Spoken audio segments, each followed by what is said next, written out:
Welcome to a new episode. After last week's failed attempt at winterising the engine, we're back at it with some new equipment, ready to give it another go. In just a little more than a week, we're heading to Scotland for a wedding, and before then, we want the boat to be as ready as possible. As we will head back to the office once getting back from the wedding, the hours we can spend in the marina will soon be numbered, and our appointment for taking the measurements for the winter cover is coming up fast. As always, the list of things to do on a boat is very long. We are back in the car. It's finally stopped raining. We decided to not go and buy that hose the other day, because we looked at the forecast and it was just going to pour down, so we were like, we're not going to go to the boat in that weather anyway.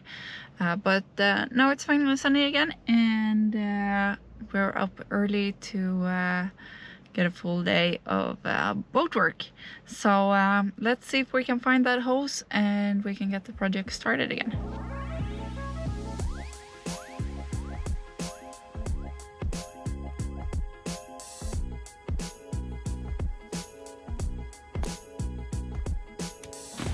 Here's the hose. Hello, Boaty.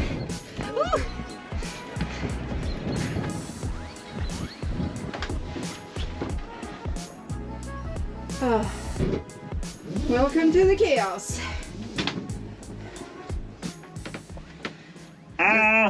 Does it fit? Yeah, it did. So perfect fit actually. So I think this will be a good solution for winterizing and conserving the engine, and we can also use it as a spare like bilge pump. But look at this. We left the bucket that we had that we were going to use the last time, and it's like 5 days ago. So we just left that here in the boat since we thought that we were going to come back the next day, but obviously we didn't, and the water is totally like moldy. I've never seen anything like it, and it looks so gross. So I guess we're just going to replace that, and then we should be ready to run the engine, I think. Filling the system with fresh water. Yes. Just trying not to make it overflow. Yeah. Just so the engine has something to, so it doesn't suck air in the impeller. Whoop. Sounds full. It sounds pretty full, huh?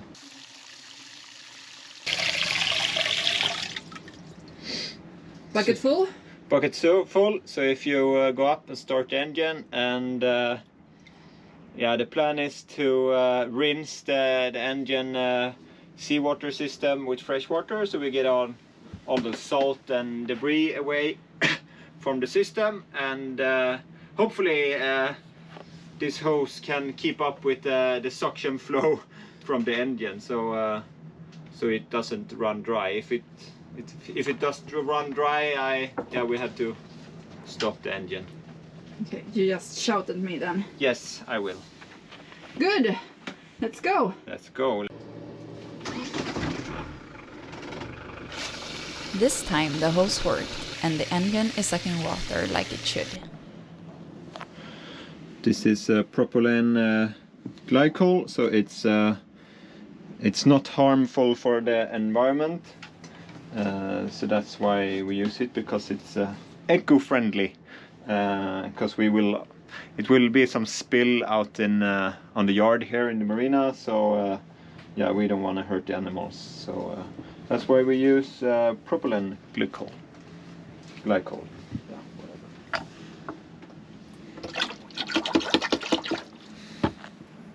It's very green. It's really green. So the theory now is that we are going to go outside and turn on the engine, and then we're going to look at the water that the engine ejects here in the back, And when that turns green, that's when we're going to stop the engine. Easy enough, right? That didn't really work out as expected. It didn't really turn green, and then the water ran out in the bucket. So maybe we bought a little bit too less. Too little. Yeah. Maybe we should have the bigger container, but yeah. It looks like we got it to run through the engine after all. We tasted it a little bit, and it definitely does not taste like water. Marcus compared it to what's in the bucket, and it's the same taste. So yeah, just a very small amount on your tongue, and then spit it out. It's not very good at all. But yeah, mission accomplished. Maybe we should have had a bit more. Now we know that to the next time. Yeah. But yeah, we're newbies at the winterising. So we try as we go. I'm taking the solar panels and the lifelines off, and this like supports or stands or pipes for the lifeline. This is the shark fin one where we have the gate and cleaning up the boat. It would be nice to take this home to the house so we can, like, on a Friday night do some polishing work, so they will look bright and nice silverish again. I'm not going to do that on a Friday night. We're taking all this away because the guys that will make our new winter cover, they will use these like lifeline feet or holders, or yeah, that we have in the railing to mount like the structure for the whole winter cover, where the canvas and all that stuff comes on top of later. But it's kind of scary to walk around here now. You feel, even though like the deck is still as wide and the lifeline wouldn't really do much if you actually fell over, but it feels nice to have that support that you can lean against a bit. And now it's just like nothing. It's like just woo, straight down to the ground.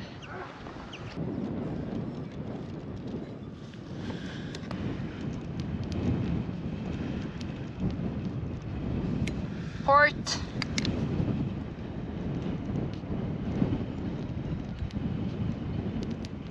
Bow.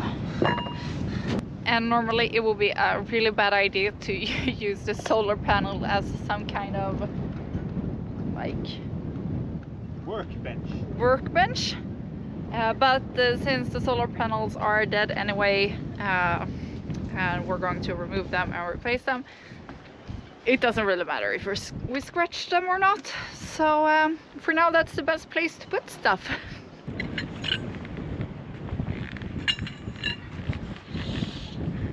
We are packing up for today. It's been a very good day to do boat work. It's been very nice here in the marina, even though it's been a bit windy. It's very calm here in our little corner.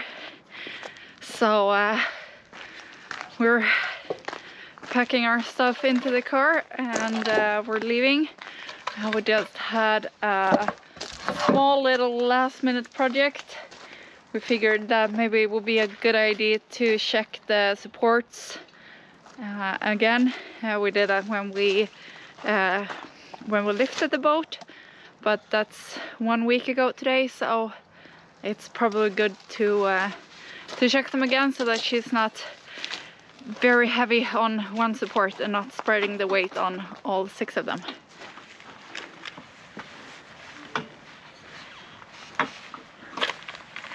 Was it good? Yeah, it was good.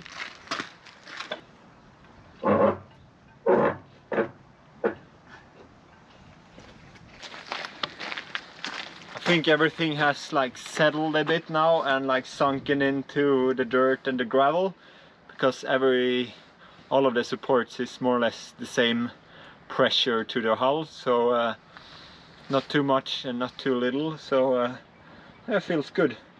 I think this like cradle is a really good thing to have, especially when it's windy here in the Scandinavian winter storms. So now the next step is that Kapell Annat, who's going to make the winter cover, they're coming down here with like the skeleton that goes under the cover canvas, and they put that in, like Marcus said before. They put them in the holes where we have the lifelines normally, and from that they make a mold, and then they sew the winter cover. But we haven't actually heard back from them with time for the like a scheduled time, so we're kind of waiting for that. We'll see when it happens. At least we're ready, and yeah, we're not really in a hurry. It would just be nice to get it there. We flew to Scotland to attend the wedding of Marcus's cousin. It was a beautiful wedding weekend, and we stayed 2 extra days to drive around in the Scottish Highlands. As summer was just turning to fall, the colors were magical, with the trees shifting from green to orange and red. And of course, we couldn't resist go looking for the Loch Ness Monster and drive along parts of the Caledonian Canal, a place where we would love to sail with Linnea one day. So join us next week, as it's time to get that winter cover in place. Thanks for watching, and if you like some exclusive content, please head over to Patreon and join our virtual online crew.